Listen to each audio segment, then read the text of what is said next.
The AV industry. After graduation, to work in the AV industry, I actually would like to go to the studio. I'd like to focus more on my music career, and I think being in the studio will help with that.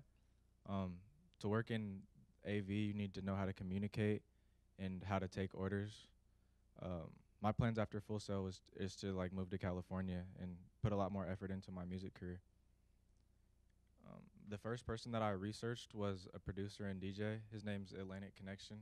What I found interesting about him is that he takes it really serious. He takes having fun very serious. Thinks it's important to have fun in the studio whenever you're creating. He likes to just chill with his friends.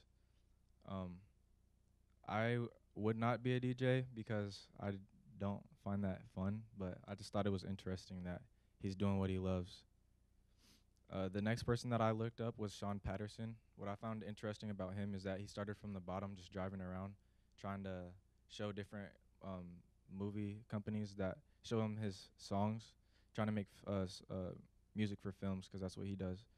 And I would do what he does, but it'd be tough because like I feel like it'd be hard to not have an emotional connection to my music. Being a music editor, being a music editor is for film. In film is basically like they map out the timing and everything of making like soundtracks for movies. Uh, the skills transfer because they work in a studio and they're always communicating with so many different people that are involved in making the movie. So when you get to the studio, you'll have a lot more skills. Path to becoming a music editor would be to work in a studio on something else until you can like build up a resume.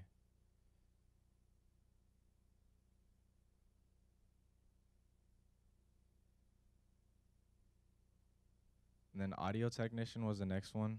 An audio tech is basically like the lowest level. They're just the stagehand. They unload and load the truck and things like that with audio.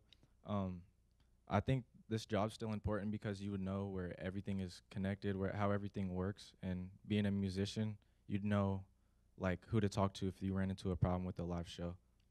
A path to becoming an audio tech is pretty simple. You just go to different production companies and apply. It's like the lowest level position. Being an A&R scout is also a low level position in the industry. It's the connection between an artist and a label. They basically are supposed to find talent and connect them. I think the skills transfer because to be an A&R, you have to know what's popping like in the current industry, and that you could use that to shift what audience you attract with your music.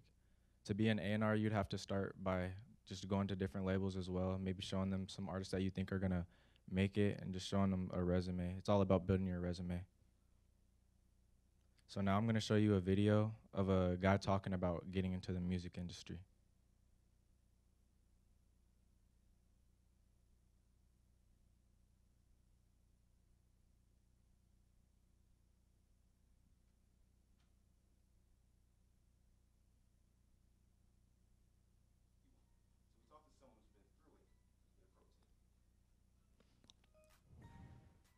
The role of present-day A&R is the same as it's always been: to spot formidable talent early, try and get in business with them, and then try and develop the artist so they can be successful. I think we do less developing now. Things come to us more formed, and kids have they're empowered via technology to kind of dictate who they are already, and kind of their blueprint is already there in a way it wasn't 25 years ago. Back in the day, you used your gut. So I don't know if you guys have ever heard Biggie's demo, but it's really raw, and he's rapping over Blind Alley, and it's not a spectacular demo production-wise, but rapping, it's extraordinary.